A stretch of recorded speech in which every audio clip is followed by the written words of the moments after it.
90 రోజుల కోర్సు పూర్తి చేస్తే చాలు 100% ప్లేస్మెంట్ సపోర్ట్ తో సాఫ్ట్వేర్ జాబ్ మీ సొంతం. వెంటనే కోడ్ జ్ఞాన్ డెస్టినేషన్ ని సంప్రదించండి. నమస్కారం ఉమ్మ గారు. నమస్తే అమ్మా. మీరు చేయబోయే కార్యక్రమం ఏదైతే ఉందో ఫిబ్రవరి 26 రోజు కనుక ఎస్పెషల్లీ మేషరాశి వాళ్ళు కనుక పాల్గొంటే విద్యాపరంగా కావచ్చు, సంతానపరంగా కావచ్చు, ఉద్యోగపరంగా వారికి ఎలాంటి లాభం పొందే అవకాశం ఉందంటారు గురుగారు? ఈ ఫిబ్రవరి 26వ తారీఖు అద్భుతమైన పర్వదినం అండి. మహాశివరాత్రి, మాఘ బహుళ చతుర్దశి మహాశివరాత్రి. ఇది అత్యంత శక్తివంతమైంది. అంటే మన జ్యోతిష్ శాస్త్రం అన్నిటికంటే, అంటే జ్యోతిష్ శాస్త్రానికి మూలం ఏమిటని చూస్తే కర్మ సిద్ధాంతము లేదా కర్మ, అది పుణ్యమైనా పాపమైనా. మనం మాట్లాడుకునేటువంటి మేషరాశి వాళ్ళకి చూస్తే, మేషరాశి వాళ్ళకి రాబోయేటువంటి రోజుల్లో మార్చి 30వ తారీఖు దగ్గర నుంచి ఏలినాటి శని అనేటువంటిది ప్రారంభం కాబోతోంది. మీరు బాగా గమనించండి, శని కర్మకారకుడు. మనం చేసుకున్న కర్మని, అంటే ఇక్కడ కర్మ అంటే పాపముని, ఆ శని యొక్క దశల్లో కానీ, ఆ ఏలినాటి శని, అష్టమ శని, అర్ధాష్టమ శని, కంటక శని లాంటి యొక్క దశల్లో మనతో అనుభవింపజేస్తాడు. ఆ కర్మానుభవం మనం అనుభవిస్తాం. అది 7.5 సంవత్సరాల పాటు ఇప్పుడు రాబోతోంది. ఈ యొక్క మేషరాశి వాళ్ళకి ఇప్పటి వరకు ఆడుతూ పాడుతూ ఉన్నటువంటి వీళ్ళకి ఈ శని ప్రభావం వల్ల విపరీతమైన కర్మను అనుభవించబోతున్నారు. కాబట్టి ఈ కర్మని ప్రాయశ్చిత్తం చేసుకోవడం ఎలాగా అంటే, ఎంతోమంది నా దగ్గరికి జాతకాలకు వచ్చినప్పుడు నేను ముఖ్యంగా గమనించింది ఏమిటంటే, ఎన్నో దోషాలు ఉంటాయి. ఒకటి ఉదాహరణకి ఒక మ్యారీడ్ ఉమెన్ వస్తారు. నేను భరణి నక్షత్రమే చేసినప్పుడు మేషరాశికి సంబంధించి ఎంతోమంది కింద కమెంట్స్లో నాకు మ్యారీడ్ లైఫ్లో ఇబ్బందులు ఉన్నాయండి అని చెప్పారు.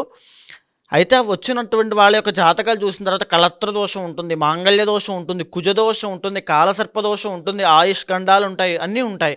ఎందుకు ఇన్ని గండాలు వస్తున్నాయి, ఎందుకు ఇన్ని దోషాలు వస్తున్నాయి అని చూస్తే కారణము కర్మ. ఆ కర్మ ప్రాయశ్చిత్తం అయ్యేంత వరకు కూడా దోషాలు అలా ప్రబలుతూనే ఉంటాయి, వస్తూనే ఉంటాయి, దాని యొక్క ప్రభావం చూపిస్తూనే ఉంటుంది. ఎయిదర్ ఇప్పుడు మనం ఒకవేళ చూసుకుంటే డబ్బులు నిలబడట్లేదు, అనుభవించే యోగం మన దగ్గర లేదు కాబట్టి నిలబడట్లేదు. ఇంకొక ఎగ్జాంపుల్ చెప్తాను సిరి గారు. ఒక విలాసవంతమైన కారు ఒక వ్యక్తి కొన్నాడు అనుకోండి. ఒక కారు కొన్నాడు, దానికి ఒక డ్రైవర్ని పెడతాడు. ఆ డ్రైవర్కి కొనే స్తోమత ఉండదు. అదే ఆ కారులో ఎక్కువ తిరిగే చేసేది డ్రైవరే. అప్పుడు ఆ కారులో తిరిగేటువంటి యోగం ఎవరికి ఉన్నట్టు? డ్రైవర్కి కూడా ఉన్నట్టు. అంటే ఒకడు కొనేవాడు, ఒకడు అనుభవించేవాడు. అంటే కర్మ అనేటువంటిది ఎన్నో రకాలుగా ఉంటుంది. దీన్ని మీరు బాగా చూస్తే అర్థమవుతుంది. మేషరాశి వాళ్ళకి రాబోయేటువంటి రోజుల్లో విపరీతమైన ధనము నిలబడకపోవడం, అంటే విపరీతమైన ఖర్చులు ఎక్కువ అవ్వడము. అండ్ రెండవది కోర్టు పరమైన న్యాయపరమైనటువంటి చిక్కుల్లో ఇరుక్కోవడము, అనుమానాలు, అవమానాలు, మ్యారీడ్ లైఫ్లో అండ్ జీవితంలో కూడా అవమానాలు పడడము. ఎంత ప్రయత్నం చేసినప్పటికీ కూడా వాళ్ళ ఎఫర్ట్స్ అన్నీ కూడా పనిచేయకుండా పోవడము, loss of efforts, loss of comforts, loss of wealth, loss of health, అన్ని విషయాల్లోనూ ఆరోగ్యం క్రమక్రమేణా క్షీణిస్తుంది. ఏలినాటి శని వచ్చిన తర్వాత వాళ్ళ యొక్క ఇంటర్నల్ జాతకం బట్టి, వాళ్ళ యొక్క దశ అంతర్దశలు బట్టి, D1, D9, D10 చార్ట్స్ బట్టి వాళ్ళు ఏ పరిస్థితుల్లో, ఏ స్థాయిలో వాళ్ళ ఇబ్బందుల్లో ఇరుక్కుంటారో చెప్పచ్చు. అయితే ఏ స్థాయిలో ఇరుక్కున్నప్పటికీ కూడా చూసిన తర్వాత కేవలం మనం తెలుసుకోవడం మాత్రమే చేస్తాం. కానీ జాగ్రత్త ఎక్కడి నుంచి వస్తుంది అంటే దైవానుగ్రహం వల్ల వస్తుంది. మనం ఒక దైవాన్ని ఆశ్రయించి మన కర్మని ప్రాయశ్చిత్తం చేసుకోవడం వల్ల మనకు ఆ దైవానుగ్రహం వల్ల కర్మ అనేది తగ్గుతుంది, మన సమస్యలు తగ్గుతాయి. అది మనం చేయాల్సినటువంటి పని. జాతకం చూపించడం వల్ల మనకు తెలుస్తుంది అంతే. ఓకే, నాకు ఈ దోషం ఉంది, నాకు ఈ రకంగా ఇబ్బందులు ఉన్నాయి మనకు తెలుస్తుంది. కానీ ఏదైతే పూజలు ఆచరిస్తామో దానివల్ల మాత్రమే ఉపశమనం కలుగుతుంది. అలాంటి గొప్ప అవకాశమే మహాశివరాత్రి నాడు చేసేటువంటి కర్మ ప్రాయశ్చిత్త రుద్రతంత్రము.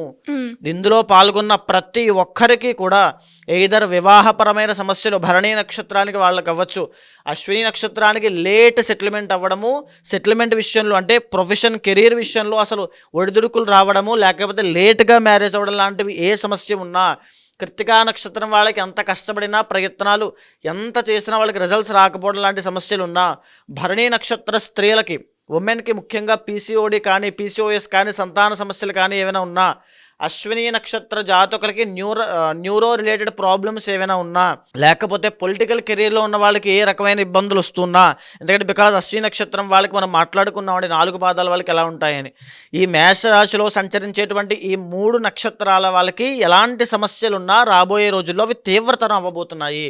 మొదట ఫస్ట్ ఫేజ్ ఆఫ్ ఏలినాటి శనిలో తల దగ్గర నుంచి ఊపిరితిత్తుల దాకా వచ్చే సమస్యలు, రెండో ఫేజ్లో ఊపిరితిత్తుల దగ్గర నుంచి మోకాళ్ళ దాకా, తర్వాత పాదాల వరకు వచ్చే ఆరోగ్య సమస్యలు క్రమక్రమేణా బాడీలో ఎన్నో మార్పులు, ఆరోగ్య సమస్యలు ప్రారంభమవుతాయి, ఆరోగ్యం క్షీణిస్తుంది, మెంటల్ హెల్త్ దెబ్బతింటుంది. అంటే మనకి తెలియకుండానే శని యొక్క ప్రభావం మనలో ఒక నెగ్లిజెన్స్ కింద, ఒక సోమరిపోతుతనం కింద, ఒక లేజినెస్ కింద మన మీద ప్రభావం చూపించి మన పనిని తగ్గిస్తుంది, మన కాన్సన్ట్రేషన్ తగ్గిస్తుంది, మన కాన్సన్ట్రేషన్ డైల్యూట్ చేస్తుంది. ఇవన్నీ కూడా శని యొక్క ప్రభావము. శని మందగమనుడు. మన పనులన్నీ కూడా చాలా స్లోగా వెళ్తూ ఉంటాయి, మన సక్సెస్ చాలా స్లోగా వెళ్తుంది శని ప్రభావం వల్ల. ఈ కర్మ ప్రాయశ్చిత్త రుద్ర తంత్రంలో పాల్గొనండి. మేషరాశి వాళ్ళు అద్భుతంగా రాబోయేటువంటి 7.5 సంవత్సరాల యొక్క శని దోషం నుంచి తప్పించుకుంటారు. అదేవిధంగా అది ఎలా తప్పించుకుంటారనేటువంటి విషయం కూడా చాలామందికి డౌట్ ఉంటుంది. శని కర్మకారకుడు. మనం చేసేటువంటి కర్మ ప్రాయశ్చిత్తము, మనం తెలుసో తెలియకో, మనమో మన వంశస్థులో లేకపోతే మన పూర్వీకులో ఎవరో ఏదో చేసినటువంటి కర్మకి నేను అనుభవిస్తున్న బాధల నుంచి నన్ను తప్పించు నాయన అని చేసేటువంటి క్రతువే, ఆ యొక్క ఇష్టియే ఈ యొక్క కర్మ ప్రాయశ్చిత్త రుద్రతంత్రము. 26వ తారీఖు సాయంత్రం మొదలుకొని 27వ తారీఖు సూర్యోదయం వరకు జరిగేటువంటి కార్యక్రమంలో పాల్గొన్న ప్రతి ఒక్కరికి కూడా అద్భుతమైనటువంటి రిజల్ట్స్ కనబడతాయి. ఈ కార్యక్రమం అయిన తర్వాత ఏదైతే కోరికలు, ఉదాహరణకు ప్రాజెక్ట్ అనుకుంటారు, గృహ నిర్మాణాలు అనుకుంటారు, లేకపోతే ఈ సంవత్సరం నాకు బాధలు తీరిపోతాయా అని చెప్పి వారఫలాలు మాసఫలాలు చూస్తుంటారు. చూడడం వల్ల తెలుస్తుందంతే. మనం చేయడం వల్ల మాత్రమే ఉపశమనాన్ని కానీ లేకపోతే రిజల్ట్ని కానీ పొందగలుగుతాం. ఆ రకమైన రిజల్ట్ ఇవన్నీ కూడా కర్మ ప్రాయశ్చిత్త రుద్రతంత్రంలో జరుగుతాయి. తప్పకుండా రండి, ప్రతి ఒక్కరూ పాల్గొనండి. మరి మేషరాశి వాళ్ళు ఎవరైనా కూడా వాళ్ళ జాతకరీత్యా కావచ్చు, మీరు చెప్పినట్టుగానే ఫిబ్రవరి 26 రోజు వాళ్ళు పార్టిసిపేట్ చేయాలి, పూజ కార్యక్రమంలో మేము కూడా చేయాలి, దానికి సంబంధించిన పూర్తి వివరాలు కావాలి అంటే ఎలా ఉంటుంది గురుగారు? మీకు కింద కనిపించేటువంటి నెంబర్కి ఫోన్ చేయండి. వాళ్ళు మీకు ఏమేం సామాగ్రి తెచ్చుకోవాలి, ఏమేం తెచ్చుకోవాల్సిన అవసరం లేదు, ఏ టైంలో అక్కడ ఉండాలి, మీరు రాలేని పరిస్థితుల్లో కొంతమందికి మేషరాశి వాళ్ళకి లేదా ఏ రాశి వాళ్ళకైనా వృద్ధులకు అవ్వచ్చు, వాళ్ళ కుటుంబ సభ్యులకి ఈ కార్యక్రమం జరిపించాలనే ఆకాంక్ష కానీ కోరిక కానీ ఉంటుంది. వాళ్ళు రాలేని పరిస్థితుల్లో, ఆర్థిక పరిస్థితుల్లో, లేకపోతే ఆ సమయం కుదరకో, లేకపోతే ఆరోగ్యం బాలేకో ఎన్నో ఇబ్బందులు ఉంటారు. వాళ్ళ కోసము ఆన్లైన్ సౌకర్యం కూడా ఉంది.